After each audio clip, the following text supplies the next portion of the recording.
Hi, welcome to the channel. This is Terry. Just wanted to share my story and document the journey from America to the Philippines and marrying a Philippine lady as well. We'll start off with been in Ohio here for 60 years, been doing landscaping for 40 years. And about 10 years ago, I placed an ad on Facebook or Craigslist, might have been both, and had several ladies respond, and one of them was named Rosie. And anyhow, we from day one, we kind of connected and continued to talk every day. And I was really naive because I've never really been anywhere in the world before. And I just thought people could come and go as they would like. And I just, people had money. I didn't know anything about the rest of the world. Just very sheltered here in Ohio. Work hard, and this is what I know. So anyhow, we proceeded to talk, and I invited her over here. I just thought she could come over and visit, and that seemed nearly impossible. And so finally, and I sent her some money and trying to help her out, and we applied for a tourist visa, and she was denied several times. And finally I contacted an immigration attorney. This is about 10 years ago. And she said, well, the best, once they sort of seem to blackball certain, countries or people from different countries, and the Philippines is kind of one of them because they don't, people over there don't have much money. And so it's difficult to come to America, which I never knew. So, she said, if you really care about this girl and you're, and you want to get her over here and meet her, you're going to have to fly to Hong Kong and document the trip and bring her over. A K-1 visa would be, the better way. And so that's what we decided to do. So, I'd never been out of the country, never been on a big plane, never seen the ocean, never did anything. So barely been out of Ohio. So I was really determined to go, and various friends and family thought I was crazy in doing this. But anyhow, my mind was made up, and that I was going to go see this woman, and because I wanted to change my life, and I'd become very interested in the Asian culture and the simple, old-fashioned type of just the different values that seem to be lacking here in America more and more. And so I went through all the process and booked the tickets, and the day came, got on a plane. I thought, that I was going to be, people said, oh, you're going to be killed over there, or have all these difficulties, or, just all this stuff. But I went anyhow, so flew into, let's see, where I came from, Ohio, Dayton, Ohio, to Detroit, Michigan. Then we off to someplace in Japan, and then it was like a 24-hour flight, and then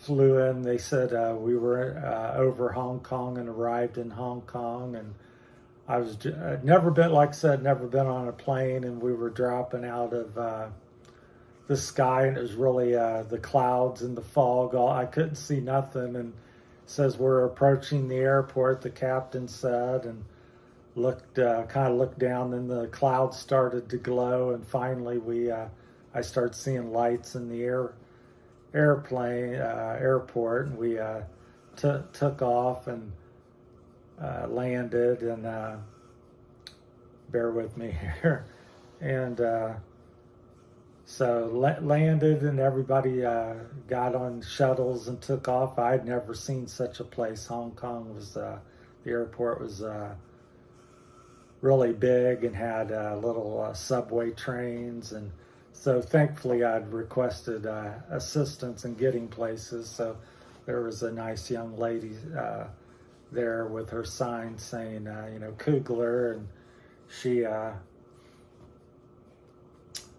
guided me to the proper place, so got me on the subway, and we took off across the airport, and then I was got in line and stuff, so I couldn't figure out how to work my phone or get on Wi-Fi, and so I borrowed a gentleman next to me, and used his, and then called Rosie. That's my girlfriend's name at the time, now wife, and so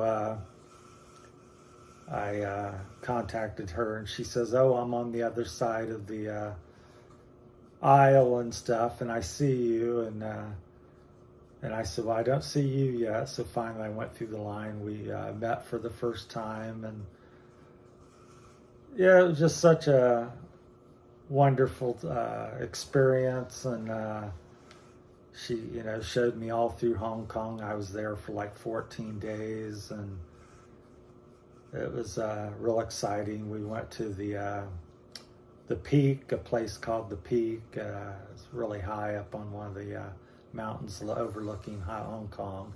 I think it was called like on New Hong Kong Island, or where the new area.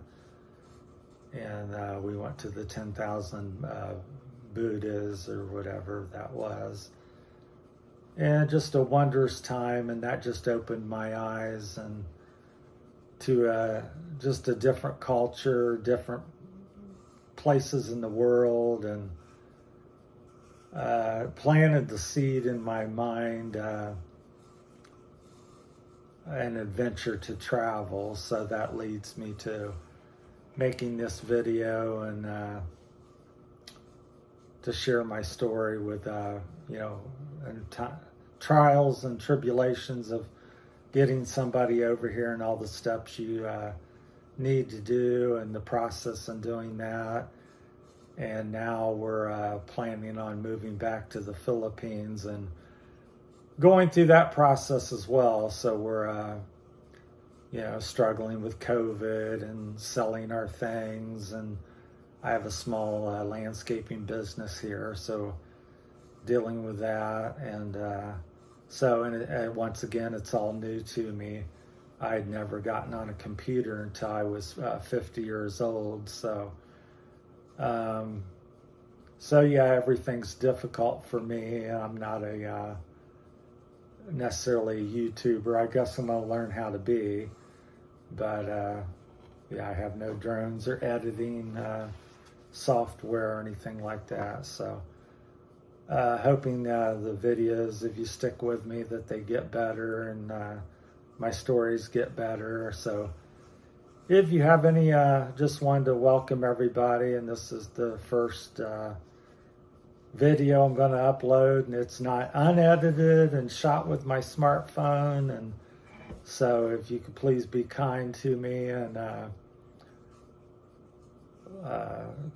feel free to have any comments or likes, or subscribe if you feel like it. And we'll be posting more. I'm hoping to post 1 or 2 every other day or so, and try to share my experiences and tell you a little bit more about me. And if you have any questions about anything on like K1 visas, or how to get somebody over here, especially from like the Philippines, because that's where my wife Rosie's from. So I'd be glad to try to help you and get back with you on that. And also wanted to just and different fear. This will be a series of videos just to share my thought process and why I married somebody from the Philippines and why I brought them here and why we would want to go back and not live in America, and the different experiences. So we'll have different topics, and then once we would get to the Philippines, we will, which we're planning to try to move in January possibly, depending on COVID and various things. I've got a home here to sell and a business, and trying to deal with COVID to get out of America and to get into the Philippines. So I appreciate it. Thanks for watching, and please like and subscribe and comment and share the video. It'll help me out, and thank you for watching. Tune in to the next video. Thank you.